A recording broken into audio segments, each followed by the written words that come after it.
Hello. Hey, welcome to the Dream Idiots Death Watch 2026. This hmm this episode's not airing till the middle of June, but we're recording it a little bit earlier, and Lindsey Graham has just passed away. And apparently, Mitch McConnell is in a Schrodinger's box. He's alive, he's dead. We don't know what's going on with him. So Yes, anxiously we'll waiting the see. news. No, he will magically not die. As we were saying offline before we started, he will die on August 5th. I feel confident. Just late enough, but scumbags. Anyway, welcome back, Yes, folks, yes. to Welcome this back. fabulous podcast, the cavalcade of fun that is the Dream Idiots podcast. Each week, Brian and I trade off telling a story to the other fella, and the other fella provides our curse word of the week. And that's kind of what we've been up to the last few months, and that's what we're going to continue. Hopefully, we'll have a string of new episodes here in late July, moving forward through the rest of the year, pushing towards episode 200. Brian, where can the folks find us? As always, you can check us out at dreamidiots.com. We are on minimally on Facebook and Instagram. The whole back catalog, though, is on the website. So please like and share and subscribe. Give us a review if you don't mind. That is super helpful. And the really the best place to listen to us and also watch us. Our most of our folks now are our biggest viewership is actually on YouTube. So we have a Yeah, YouTube that's channel, interesting. youtube.com I think it's youtube.com/ at Dream Idiots Podcast. Will take you straight to us. Or just Google Dream Idiots and you'll find us. It's not really riveting watching because it's just the two of us yakking at the camera. But Yes. it's people are finding us there more than anywhere else these days. So we appreciate that. And as always, just we appreciate you sticking in there with us and hanging with us for every episode we produce. And hopefully we will. We have 10 or 12 episodes to get to the end of the year. We might be able to, after this most recent reprieve, get all the way through Christmas without any best of. So that's the hope. That's the goal. So, Well, we've got to do a classic retelling of the Cagagnere. We've got to do that one at some point. We'll do that yeah, as a surprise drop. we'll Yeah. drop it in there. Yeah. And maybe the ghost tracks gets dropped again around A Christmas Halloween. miracle. All right, Brian, we are on, I believe I don't even know what episode we're on at this point. This is one 170 something, 179. 179. And you are in the driver's seat today. What do you got for us? So when I was going back literally this morning, I went back and was looking at my notes again because we're going to be talking about a man named David Burke. And this morning I had this sinking feeling, oh shit, have I already done this story? As you and I have discussed offline, we've done enough of these now. We're approaching 200 episodes that on numerous occasions I have come across a story that I wanted to tell and then realized that either already told it or that even I had already told it. And so I thought David Burke, like, shit, did I already tell this damn story? So I went back and looked and realized, did a story about David Glenn Lewis, and then also did a story about, I believe his Billy, name, Billy Barr. Billy Barr, and then also Uh, was a story about High Five. His name was Glenn Burke, was the Oakland okay. A's player that brought in the High Five. So I had to go back and check and make sure I hadn't already told this story. So we're going to be talking about a guy named David Augustus Burke. Oh This my. this story came. This was a suggestion by friend of the pod, Byron, Oh, cool. who was a guest on our podcast, but several months ago. So David Augustus Burke was born in Jamaica in 1952, but moved to the U.S., moved to New York at some point in the 1970s to Rochester, New York, and he is working for an airline as a ground agent and a customer service rep for the airline. To his neighbors and to casual acquaintances, Burke came across as ambitious, as a smooth talking dude. He drove nice cars. He dressed really, really well. And he seemed to carry himself with a sense of confidence and, untouchable, had an untouchable vibe. But local law enforcement and federal agents quickly saw something else in Burke.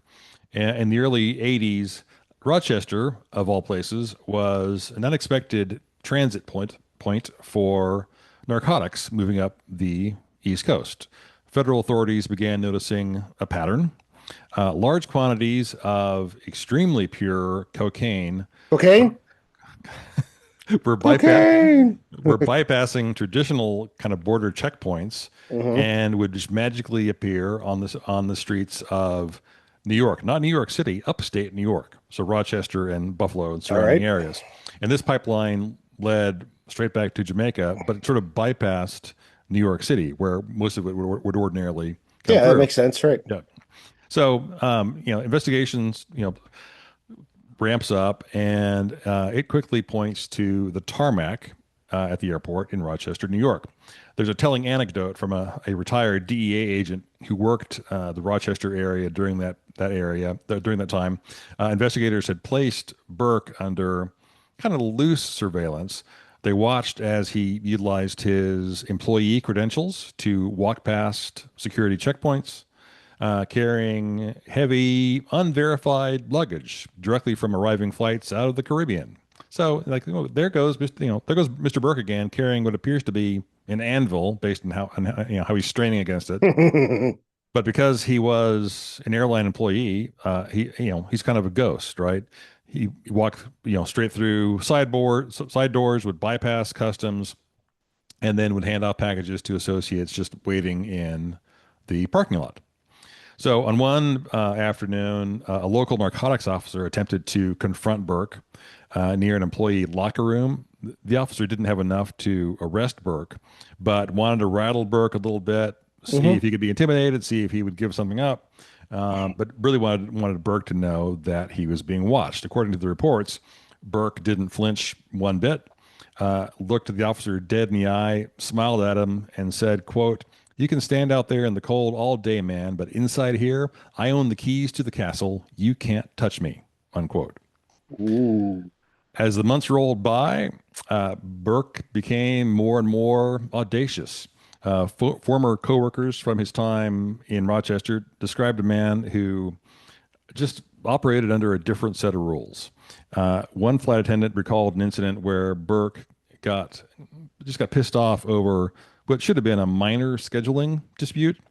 And rather than taking it through proper management channels and complaining appropriately, he cornered the gate agent who was responsible and leaned in close enough that she could smell his cologne and just hissed at her, quote, "You think you have power over my time? I can make things disappear around here, people included. Don't forget who handles the weight around this airport," unquote. Jesus. So What this kind of cologne do you think he was wearing? High karate, brute? What? something that smelled like gasoline, like propane, I bet. Yeah, okay. Yeah. Something hideous. So this little threat's reported to management, but this is in an era, this is late 70s, early 80s. This is in an era before, HR restrictions were really, really even a thing. And so it was just dismissed as pure posturing. Anyone, I know a few different people who currently work in the airline industry and just say, yeah, sexual harassment is that's just Tuesday being groped by somebody. Less so now, but as late as the 90s, very, very common. These rules just, didn't really come into play. At one point, a junior baggage handler in Rochester noticed Burke pulling a heavy leather bag off a carousel before it could be routed to customs. When the handler questioned Burke about it, Burke didn't offer any explanation. Instead, he flashed his security badge, tapped it with his ring finger, and said, "quote, this badge means I don't answer questions for people who wear ear protection for a living. Walk away," unquote. Ah, damn. The bag was never seen again, and the junior employee was too freaked out and scared by the dude to report it. So he said nothing else about it. Federal agents eventually set up a sting operation targeting the drug ring that they now knew Burke was probably associated with. They managed to arrest several street level dealers who pointed directly to someone they knew to be an airport employee, and they knew his name was David.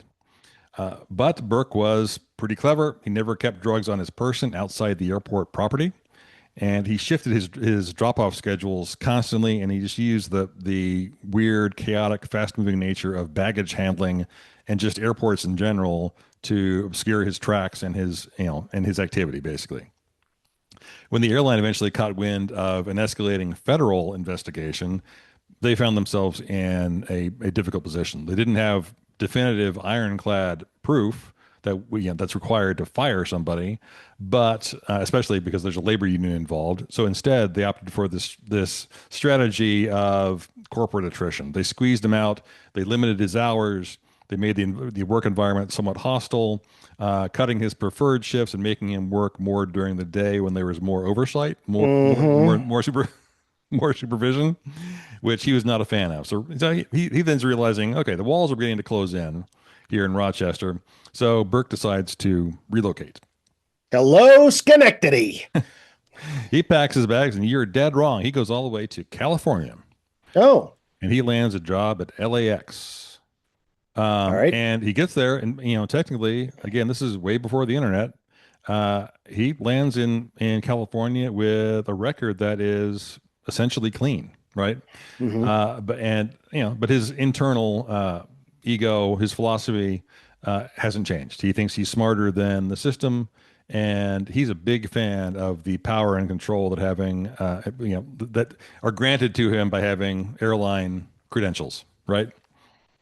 So he's working now in a very similar job in LAX.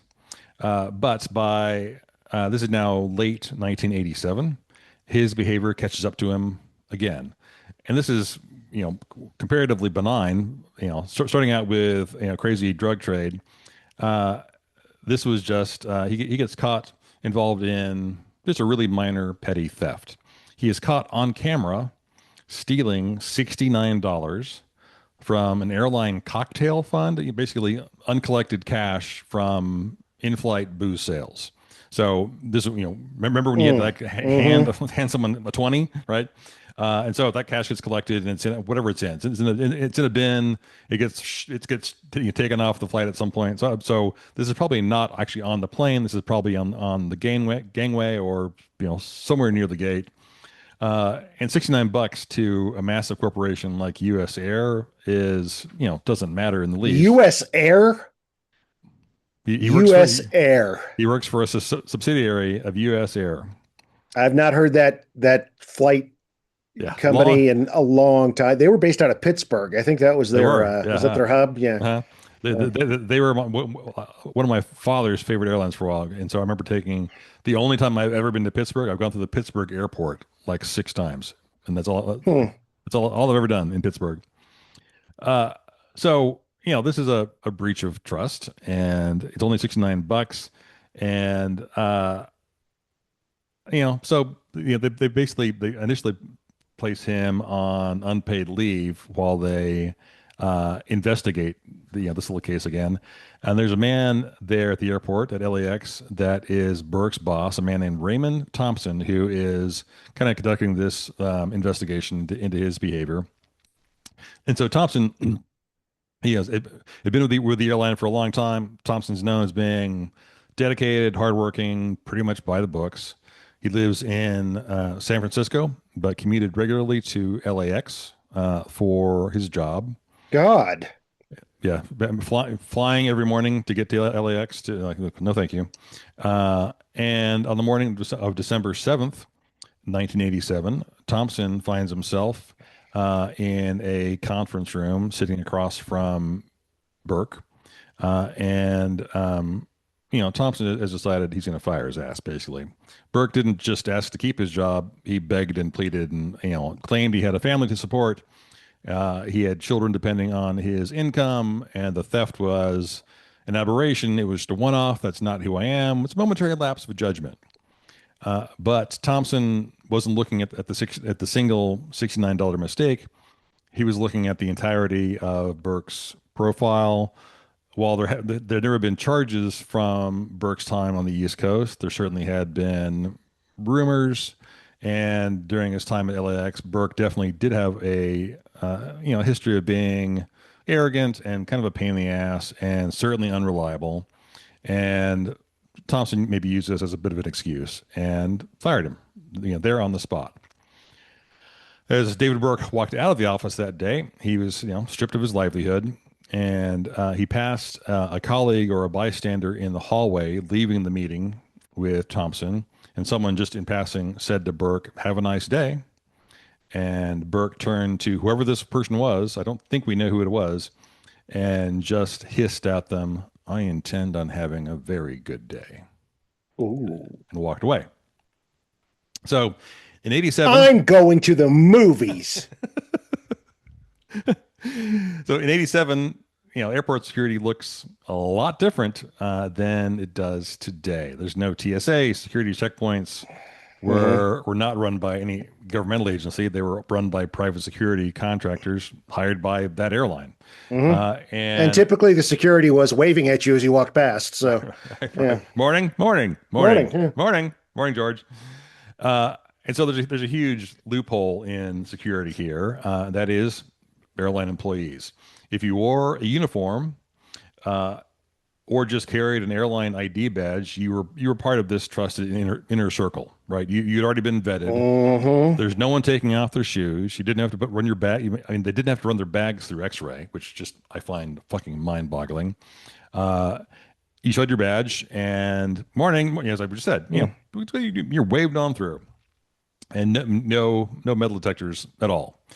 So Burke is fired this morning, and he just happens to know that his boss Thompson flies into LAX every morning from San Francisco, Oh, no. and so Burke leaves the airport. And he borrows a weapon from a friend of his. I don't he lies to the friend about what he needs the gun for. I have possums in my basement, whatever the hell it was. Uh, and it wasn't like it was a 22 caliber pistol. He borrows a 44 Magnum pistol, Oh. big fat gun, Hmm. and puts in six rounds into the gun. So that's all he has, and he returns to LAX with the gun in tow. He pulls out his U.S. Air badge and walks straight through security. And no one bats an eye. He goes and he buys a ticket for the return flight from LAX to San Francisco on flight 1771. He gets on the plane, sitting toward the back, and he's sitting there at some point, and presume he looks up at some point and sees Raymond Thompson getting on the plane as well Okay. to fly home. And Thompson presumably is looking forward to flying back and seeing his family that evening, completely unaware that Burke is on the flight a few rows behind him.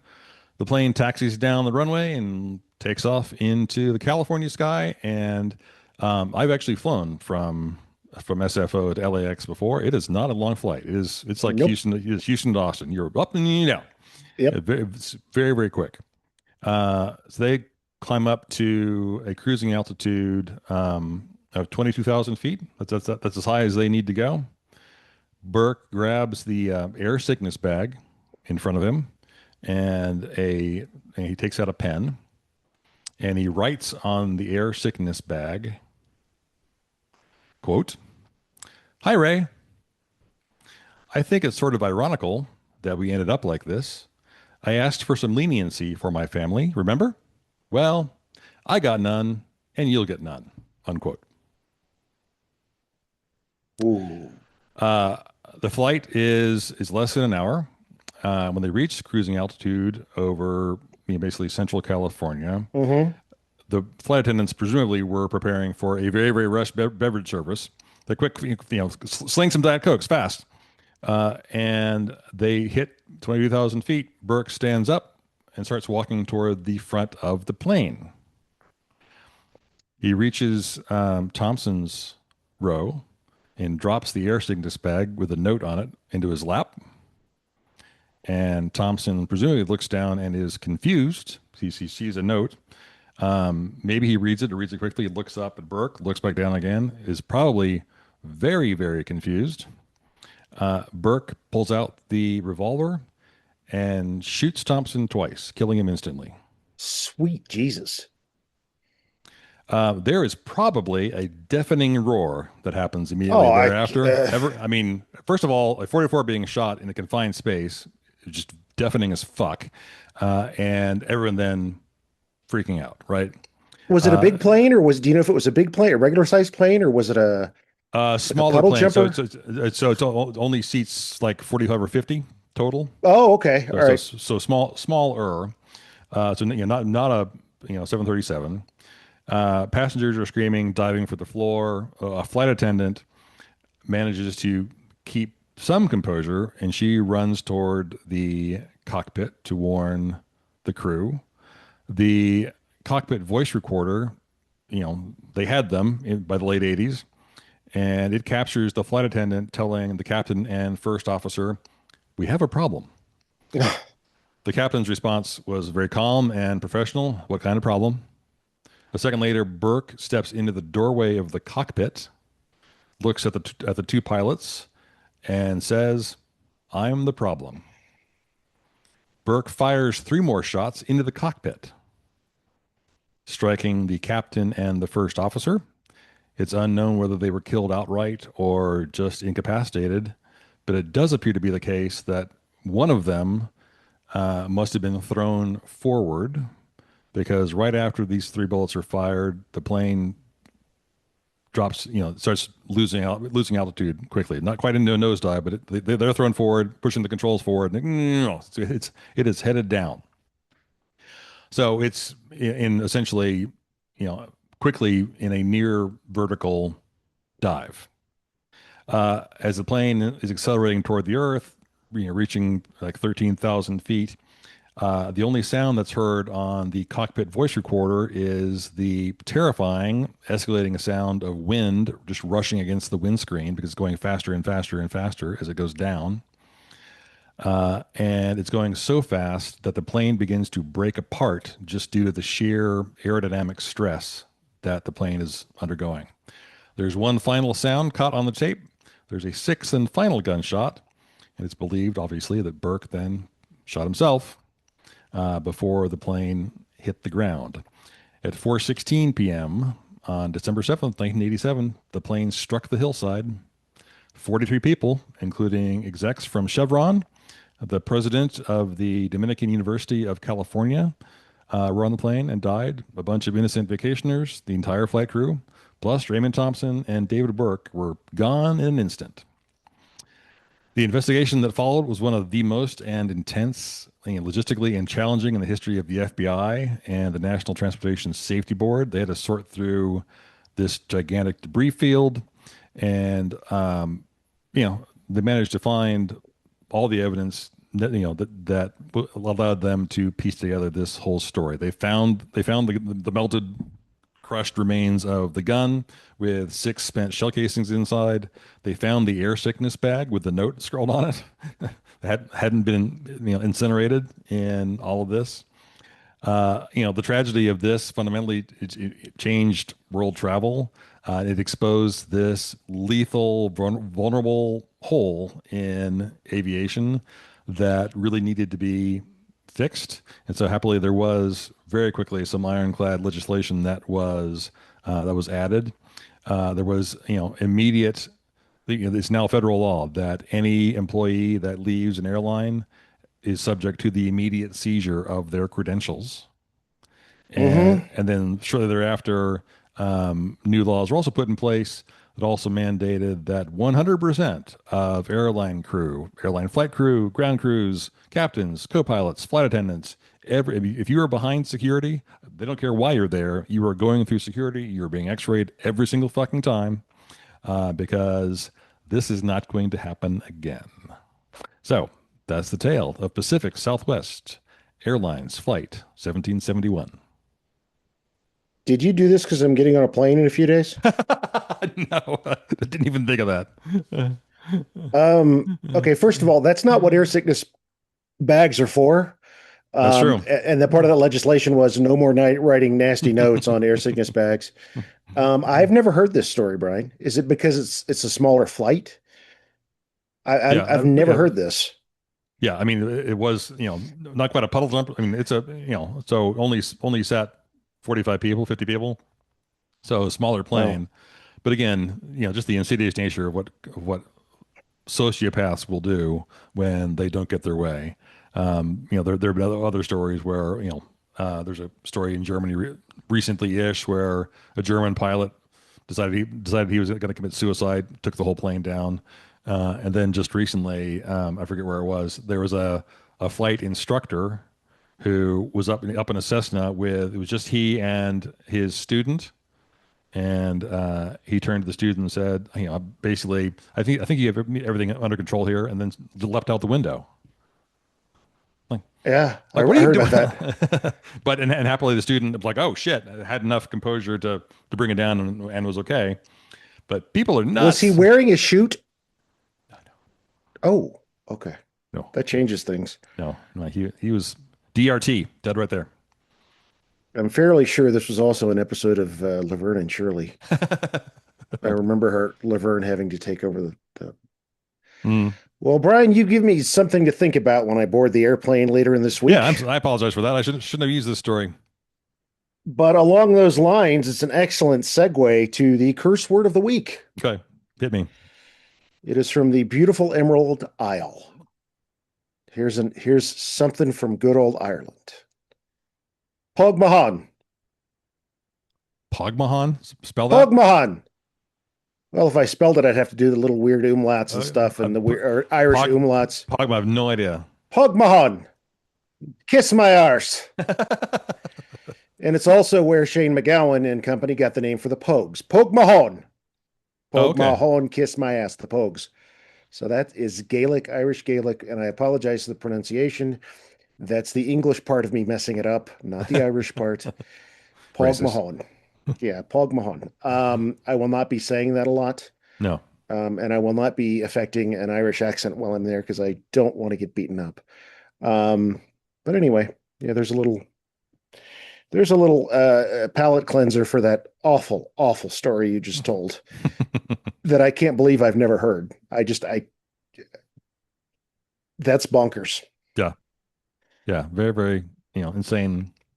What some people will do, and I'm gonna try to get now that we're back and hopefully back here for a while. I'm gonna try to steer clear of true crime stories for a while. They're a little soul crushing on some level, so Well, it did I want to lead to, I do some think, lighter fare.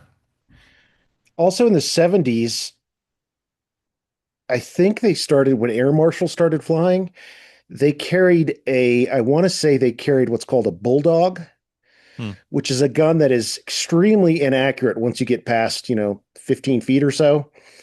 But it's a specially designed gun that holds a certain kind of bullet, as I understand it, that is designed not to penetrate basically airplane Metal plot. hulls. Right, right, right. Yeah, and that's and the is it there are 44. They were a 44 because they wanted stopping power, but it's also the gun I think that David Berkowitz used, Mm. which might explain the his inability to shoot straight when he was killing people as the son of Sam.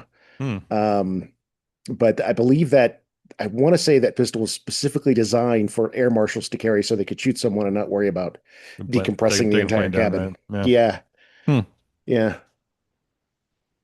It was a golden age, wasn't it? Just Yes, you indeed. got little pilot wings, you got playing cards, and there was a very good chance you were going to get hijacked. Well, and in the 70s, early 80s, when we were children, I mean, flying was kind of a big deal. I mean, people dressed up to go on flights. Hmm. It was a big deal, and then getting served a meal was kind of a big deal. And I recall being on a flight with my grandmother and her smoking cigarettes the whole fucking time. There's a Oh yeah. little ashtray there in the Hmm. armrest. We're all taking Yep. that smoke with us to Poughkeepsie, where the fuck we're going. Oh my God. Mhm. um, yeah, that's a wild story, Brian. Thank you for bringing that up. That's a good one. I used to frequent a website that was not about planes, but there was one guy who would just post transmission details from plane Uh, wrecks. It was really weird. That's all he would do. It was like, you got to deal with that. What's going on with that? Seems kind of a bit of a fetish there, a little bit. Right. All right. Thanks, S- folks. Stay cool, everybody. Or if you're down in the Antipodes, stay warm because it's a burner up here in Colorado, literally, as we're fighting forest fires. But hopefully we'll be with you for till the end of the year, till the holidays. So happy summer, and thanks for having us back. Anything Bye. else? Anything else? I Nothing? think All we're good. right. Yeah, good. Well, Check us out on YouTube, where everyone else is now checking us out. Apparently, che- um, be good to each other. Check on your elderly neighbors. Just because of heat and whatnot. Hell, check on all your neighbors, not just the elderly, but right. check on the folks who might need a little extra hand, as it is. I dare to say it's sweltering here right now, but I know other people have it far, far worse. So I've gotten spoiled by the Colorado weather in general. All right, we're back soon. Yes, indeed.